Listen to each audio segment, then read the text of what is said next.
Wilfred Gordon MacDonald Partridge, written by Mem Fox, illustrated by Julia Vivas.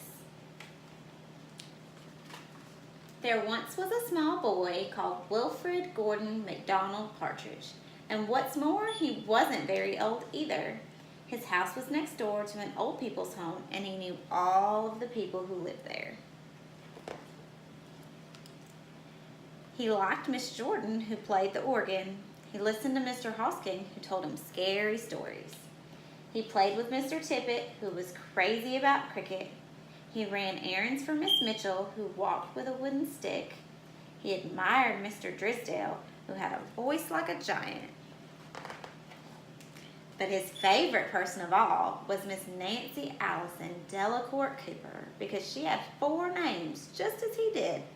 He called her Miss Nancy and told her all his secrets. One day, Wilfred Gordon heard his mother and father talking about Miss Nancy. "Poor old thing," said his mother. "Why is she a poor old thing?" asked Wilfred Gordon. "Because she's lost her memory," said his father. "It isn't surprising," said his mother. "After all, she is 96. "What's a memory?" asked Wilfred Gordon. He was always asking questions. "It's something you remember," said his father. But Wilfred Gordon wanted to know more, so he called on Miss Jordan, who played the organ. "What's a memory?" he asked. "Something warm, my child, something warm." He called on Mr. Hoskin, who told him scary stories. "What's a memory?" he asked. "Something from long ago, my lad, something from long ago." He called on Mr. Tippett, who was crazy about cricket. "What's a memory?" he asked. "Something that makes you cry, my boy, something that makes you cry."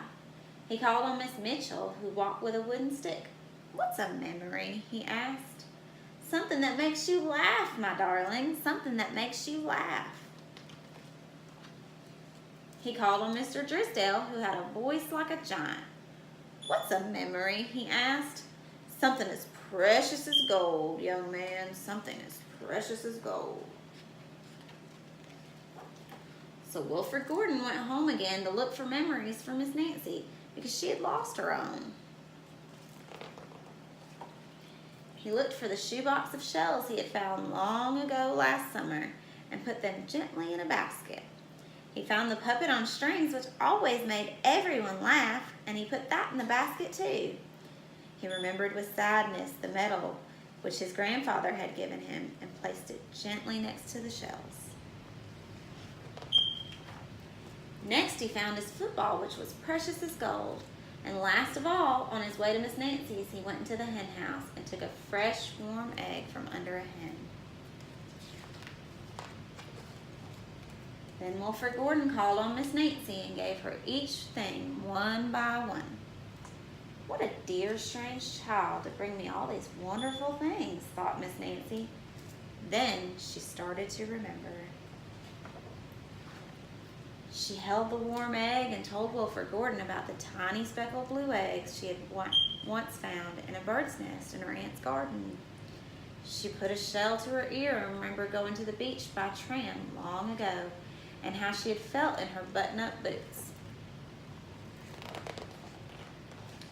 She touched the medal and talked sadly of the big brother she had loved who had gone to war and never returned. She smiled at the puppet on strings and remembered the one she had shown to her sister and how she laughed with a mouth full of porridge. She bounced the football to Wilfred Gordon and remembered the day she had met him and all the secrets they had told. And the two of them smiled and smiled because Miss Nancy's memory had been found again by a small boy who wasn't very old either.